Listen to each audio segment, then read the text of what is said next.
इश्क नाजुक मिजाज है बेहद, अक्ल का बोझ उठा नहीं सकता। अकबर इलाहाबादी ने इस शेर को लिखा है, लेकिन पाकिस्तान की एक महिला ने मोहब्बत में सारी सीमाओं को लांघकर इस बात को प्रूव किया है। हमारे साथ इस वक्त सीमा मौजूद हैं, जो खुद पाकिस्तान से दुबई और फिर नेपाल के रास्ते चलकर भारत में गैर कानूनी रूप से आई और इसके लेकर के इनको पुलिस ने गिरफ्तार किया, लेकिन फिर इनको कोर्ट से जमानत मिल गई और फिलहाल वो अपनी प्रेमी के साथ ग्रेटर नोएडा में स्थित उनके घर पर साथ रह रही हैं। हमारे साथ इस वक्त सीमा भी हैं और उनके प्रेमी जो उनके अब पति बन चुके हैं सचिन, वो भी मौजूद हैं। सीधे इनसे ही बातचीत करते हैं। सीमा, मोहब्बत की सारी सीमाओं को लांघकर जिस तरीके से आप अपने प्रेमी के पास आई हैं, क्या कहेंगी, कितना मुश्किल रहा ये सफ़र? बहुत मुश्किल था। अब तो खुश हूँ, बहुत खुश हूँ कि ये मुझे मिल गए हैं। अब मुझे ज़िंदगी में कुछ भी नहीं चाहिए, हम खुश हैं। पर बहुत मुश्किल था मैम, मैं रातों भर सोती ना थी, बहुत रोती थी, बहुत दुख देखे मैंने यहाँ आने के लिए। कभी तो लगता था नामुमकिन, इम्पॉसिबल है, मैं कभी भी नहीं जा पाऊँगी।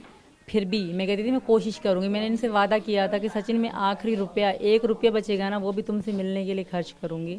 आखिरी रुपये तक मैं यहाँ तुम्हारे पास आने की कोशिश करूँगी, भले नाकामयाब हो जाऊँ। बहुत पैसे लिए लोगों ने मुझसे, पहले इंडियन वीज़े के लिए भी करा मैंने, वो नहीं लगा तो वो ज़ाया हो गए।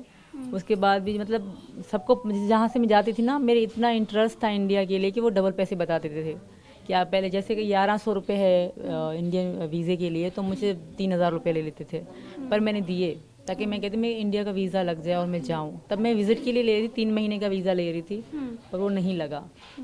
वो 3 महीने वेट करो, फिर 100 में से 90% ना होती है, 10% हाँ होती है, और मुस्लिम को तो नहीं मिलता, कम मिलता है। फिर भी मैंने इनसे डॉक्यूमेंट्स मंगवाए, अपने सारे कागज़ तैयार करे, आने की कोशिश करी, पर इंडिया का वीज़ा नहीं लगा। फिर मजबूरन मुझे नेपाल का रास्ता अपनाना पड़ा, क्योंकि नेपाल में जो है ना वीज़ा तो महंगा है, 10,000 का है, हम पैसा पाकिस्तानी पैसे, पर ये कि 2 दिनों में मिल जाता है। और बिल बहुत ईजी था नेपाल आना, तो मैंने नेपाल का रास्ता अपना। ये हम दोनों ने आप अपने साथ 4 बच्चों को भी लेकर आई। बच्चों के साथ आना कितना मुश्किल था, और जब आप अपने घर से निकली और जब आपने फैसला कर लिया कि आप जाएंगी भारत, और क्योंकि आप गैर कानूनी रूप से इंटर कर रही थी, मन में क्या चल रहा था उस वक्त? पकड़े जाने का डर नहीं था? बहुत था मैम, बहुत ज़्यादा था। पर मैंने कहा अगर मैं नहीं करूँगी तो सारी ज़िंदगी दुख रहेगा कि मैंने कोशिश ही ना करी। अगर मैं कोशिश करती तो शायद हम मिल पाते। तो मुझे यही था कि मैं बाद में पछताना नहीं चाहती। मैंने कोशिश करी और मैं कामयाब हो गई मैम। जब भारत की सीमा में दाखिल हुई सीमा, तो उस वक्त सीमा ने क्या महसूस किया, और क्या उस वक्त वहाँ बॉर्डर पे किसी ने आपको रोका, कोई आपकी पूछताछ हुई थी, क्या हुआ था? पूछताछ हुई थी मैम, पूछताछ करी थी। एक ही ऑफिसर आए थे, लेट नाइट हो गई थी, हमें आधी रात का समय था, तो एक ही ऑफिसर ऊपर आए। नेपालियों ने मुझसे नहीं पूछा, क्योंकि मुझे संदूर लगा, मेरी मांग भरी थी, मंगलसूत्र था, और मैंने तब साड़ी पहन रखी थी। बच्चे मेरे साथ थे, हमने तीन सीट बुक करी थी। तो नेपालियों ने मुझसे कुछ नहीं पूछा, क्योंकि मैं भारतीय कि मैं भारत से हूँ, इसी कारण मैं बस वाले को मैंने कहा मैं भारत से आई हूँ, मैं वापस जा रही हूँ। तो नेपालियों ने मुझसे कोई क्वेश्चन नहीं करा। हाँ, जो हमारे इंडियन है वहीं से एक ऑफिसर ऊपर आए थे बस के अंदर, मैं नीचे नहीं उतरी। तो एक ही ऑफिसर ने मुझसे पूछताछ करी कि तुम कौन हो, कहाँ से आई हो। मैं अपना नाम जो सीमा है बताया, बच्चों के राजप्रिया प्रेम का यही बताया, इनका नाम पति बताया जो सचिन मीना ठाकुर, और पापा का नाम बताया नित्तर सिंह जो हैं वही, और एड्रेस मैंने यहाँ का बताया। तो इससे मैंने कहा बच्चों की तबीयत ख़राब है, इनको कहा कि पति कहाँ है तुम्हारे। मैंने कहा उनको काम से छुट्टी ना मिली, वो आते हमें लेने, पर बच्चे बीमार हो गए तो मुझे जल्दी जाना पड़ रहा है। तो इसी कारण उन्होंने बच्चों को, मैंने वो प्यार दिया मेरे बच्चों को, ज़्यादा कुछ भी नहीं पूछा। फिर हम चले, मेरा बैग चेक करा गया। आप कैसे महसूस कर रही थी जब आप भारत में मैं बहुत दाखिल? डर रही थी। मैं मन में ऊपर वाले को बुला रही थी कि बस हो जाए, मदद हो जाए। जैसे मतलब वो आदमी उतर गया तो मुझे थोड़ा अच्छा लगा। जैसे बस हमारी चली ना, थोड़ा आगे पेट्रोल पंप था, वहीं रुकी, तो उतर के मैंने इनको बताया कि मैं तुम्हारे भारत में आ गई। तब बहुत खुशी हो रही थी, मुझे यकीन नहीं मैं भारत में हूँ। मैं बार बार इधर उधर देख रही थी, वहाँ के लड़के थे पैंट शर्टों में। तो पाकिस्तान में आम तो सलवार कमीज़ पहनी जाए, आदमी हो या लड़की हो, pant salwar kameez, pant shirt बहुत कम, कुछ ही लोग हैं जो जैसे पैंट शर्ट पहनते, वरना सलवार कमीज़ लड़कों पहनते। तो सबको देख के मुझे बहुत अच्छा लग रहा था। बिहार के रास्ते से हम लोग आए थे, वहाँ ही कोई बॉर्डर लगता है, तो बहुत खुशी हुई। पर थक बहुत गए थे मैम, मैंने 2 दिनों से कुछ भी नहीं खाया था, क्योंकि नेपाल का खाना बहुत ही अलग है, बिल्कुल मतलब खाने लायक नहीं था।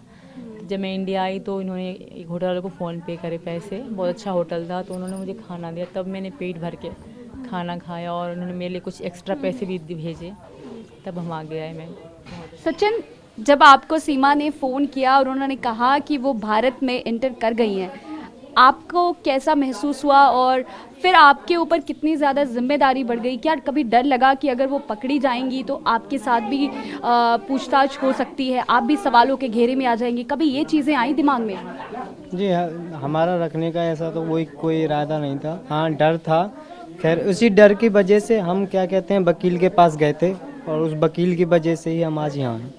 अच्छा, तो आप वकील के पास गए और तब ये कहानी बाहर निकल कर आई। क्या हुई थी बातचीत वकील से और फिर किस तरीके से ये चीज़ें बाहर आई? ये कहती थी इनके बच्चों के स्कूल खुलने वाले हैं, बच्चों को पढ़ने अढ़ने भेजेंगे और ना बच्चों का आधार कार्ड है, स्कूल वाले आधार कार्ड के बगैर नहीं रखते, माँ के वो चाहते हैं, वो मांगते हैं आधार कार्ड। तो ये बोल रही थी कि हमारी कोर्ट मैरिज भी हो जाएगी। वैसे तो हमने नेपाल में पहले ही 13 मार्च को शादी कर ली थी 2023 में ही, और तो ये कह रही थी कि कोर्ट मैरिज भी हो जाएगी और क्या कहते हैं बच्चों का ये भी हो तो जाएगा। मतलब आप पहले इनसे मिल चुके हैं? जी मैम, 17 मार्च को 10 मार्च को पहले मिल चुके थे, 7 दिन मिले थे हम। तो उन 7 दिन के अंदर में हमने एक दिन 13 मार्च को शादी की थी वहीं नेपाल पशुपतिनाथ मंदिर काठमांडू। तो क्या उस पहली मुलाकात में ही आपने ये तय कर लिया था कि सीमा यहाँ आएंगी, भारत आएंगी? उस दौरान ही आप लोगों ने तय कर लिया था कि आप साथ रहेंगे, या बाद में आप लोगों ने ये तय किया और फिर ये सारी प्लानिंग हुई कि उनको इस तरीके से भारत में एंटर कराया जाए? तो पहले तो जब हम आए थे तो हम ये पहले तो हमारा प्यार था ही सच्चा, वो क्या कहते हैं था ही बहुत। तो ये कह रही थी कि मेरा भी कहना था, ये कहती थी कि मुझे कॉल पे ये बहुत बड़ी लगती थी, के लंबी थी कि मुझे ये ऐसा लगता था मैं बहुत छोटा हूँ या ये कितनी लंबी होगी। तो ये हम आपस में ये चीज़ इनकी देख लेंगे हम आपस को कि कैसे आदत से कैसे सब चीज़। तो क्या कहते हैं हमने क्या कहते हैं वहीं जगह ये पहला मिलना वहाँ जगह तय किया था कि तो मिलकर कैसा मिलने लगा? बहुत अच्छा लगा मैम, बहुत।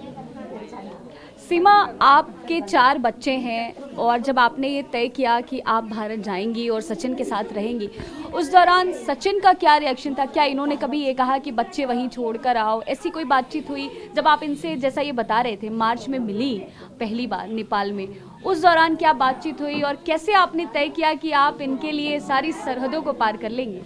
जी बिल्कुल, ये अभी पता नहीं कि चुप हैं, वैसे बहुत खुश रहते हैं और बहुत प्यार का जो करते हैं इजहार। अभी पता नहीं कि ये खामोश है, सहमे कंफ्यूज हो रहे हैं मेरे पति।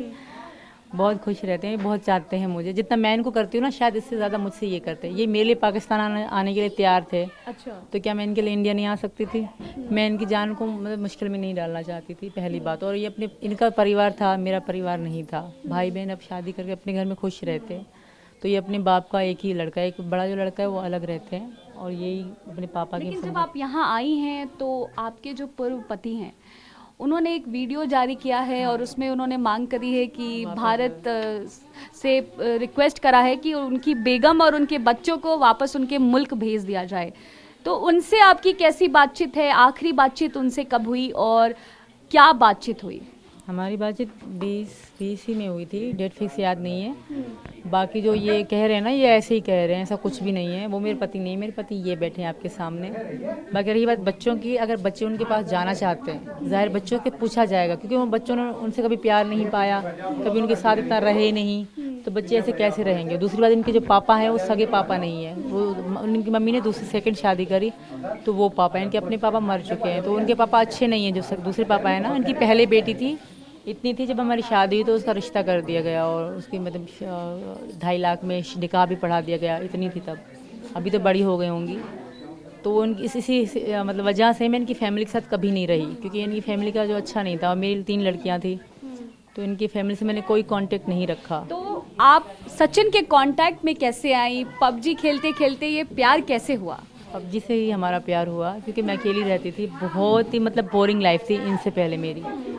वही घर, खाना बनाना, घर संभालना, बच्चे संभालना, और बस। जब मैं पबजी खेली, पबजी मेरे मोबाइल में बहुत शौक से चलाती थी। टिकटॉक पे वीडियो बनाना, रील बनाना।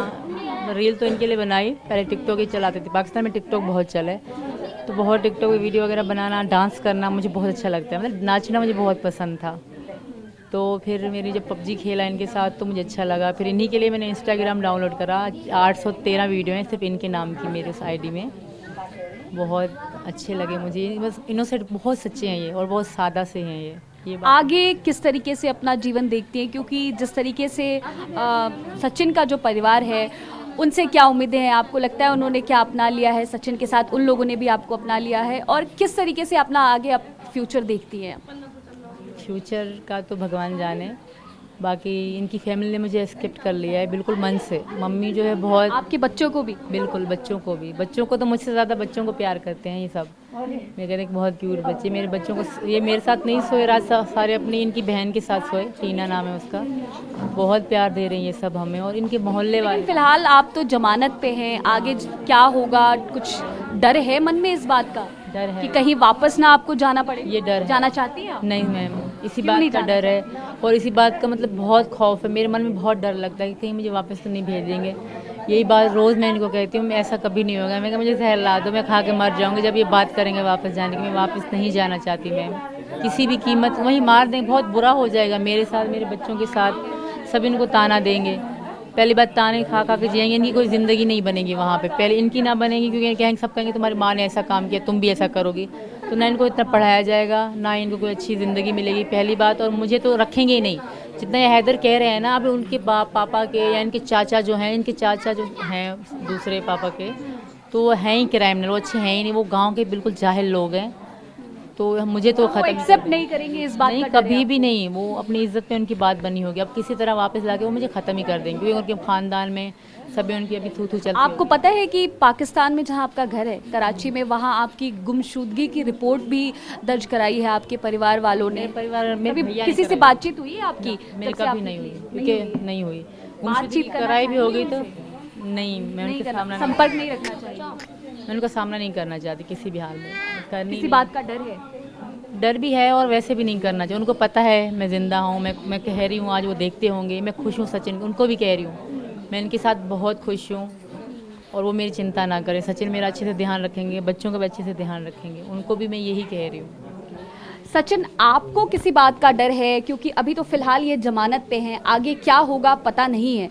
ऐसे में आपके मन में क्या बातें चल रही हैं? क्या आपको कैसा लग रहा है? कितना भरोसा है सीमा पे और क्या सोच रहे हैं आप? दिमाग में क्या चल रहा है? फिलहाल तो सभी जगह कहानियां चल रही हैं, लेकिन जो कानूनी प्रक्रिया है वो तो चलेगी। तो उसको लेकर कोई डर है, कोई सवाल, कुछ बातें जो मन में आपके चल रही हों?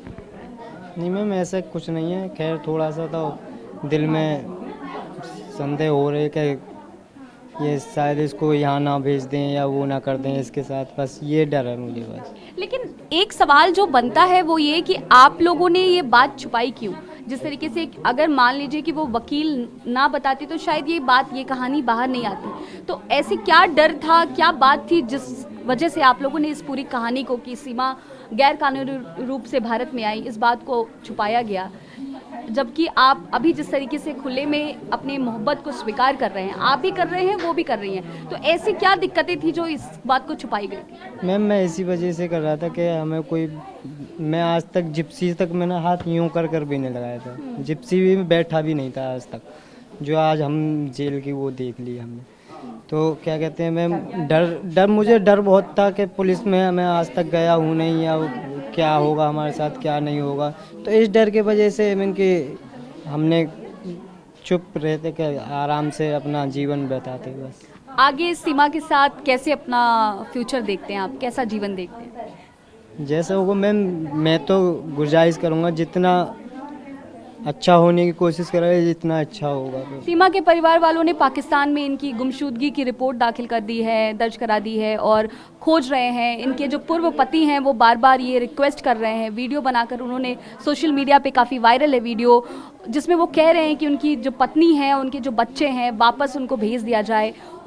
उनको क्या कहना चाहेंगे और इस पे आप किस तरीके से इस पूरी बात को देखते हैं? देखिए मैम, इस तरीक़ा की मैं बात तो नहीं करना चाहता। एक बार इससे बात करो। ये अगर पहली बात तो ये जाना नहीं चाहती, सबको बताया और आपको भी बताया कि ये जाना नहीं चाहती, और आप फिर भी ये सवाल मुझसे पूछ रही हो। मैं कैसे उसकी वो बात बोल दूँ? आपको उससे बात करनी थी ना, ये तो जो मुझसे नहीं, वो तो कह रही है, मैंने इनसे पूछा, वो कह रही है वो नहीं जाना चाहती, लेकिन कुछ कानूनी प्रक्रिया होती है, कुछ चीज़ें होती हैं। इनके जो पति हैं वो कह रहे हैं कि इनका तलाक नहीं हुआ, हालांकि सीमा कह रही है कि उनका तलाक हुआ। आपका तलाक कब हुआ था? हमारा 20 के बाद फ़ोन पे ही हुआ था। फोन पे ही हुआ था जी। पर आपके पति कह रहे हैं कि हमारा तलाक नहीं हुआ, आपको वापस जाने की बात कह रहे हैं। वो ऐसे आप ही नहीं मैं आपको जाएंगी? बता रही हूँ, उनकी रिस्पेक्ट पे बात आग बढ़ी है। इनके गांव में जो कड़ूकानी गांव लिखवाया मैंने, उसे पूरे खानदान में इन पे थू थू करते होंगे कि तुम्हारी बहू भाग गई इंडिया। अच्छा, इस वजह तो इसी रिस्पेक्ट पे उनकी तो आपको क्या लग रहा है सचिन, जिस तरीके से इनके पूर्व पति दावा कर रहे हैं, हालांकि ये कह रही है नहीं जाएंगी, लेकिन इस सब में आप किस तरीके से देखते हैं? क्या आपको इस बात का डर है कि हो सकता है कल को सीमा को पाकिस्तान जाना पड़े, तो उस वक्त आप क्या करेंगे? ऐसा कोई डर मन में? उस वक्त मैं मैम ये करूँगा कि ये तो ख़त्म हो ही जाएगी वहाँ पर, मैं भी खुदकुशी कर लूँगा, बस ये गुजारिश बस। बहुत बहुत शुक्रिया हमसे बातचीत करने के लिए। तो सीमा और सचिन दोनों ही काफ़ी खुश हैं और फिलहाल जो इनकी पूरी ये घटना है वो कानूनी रूप से चल रही है कोर्ट में, और देखना होगा कि आगे किस तरीके से ये चीज़ें होंगी। लेकिन फिलहाल जो इनका परिवार है वो भी खुश है और सीमा और सचिन जो है वो भी काफ़ी खुश नज़र आ रहे हैं। कैमरामैन कपिल के साथ ऋतु रोहिणी, TV9 भारतवर्ष, ग्रेटर नोएडा।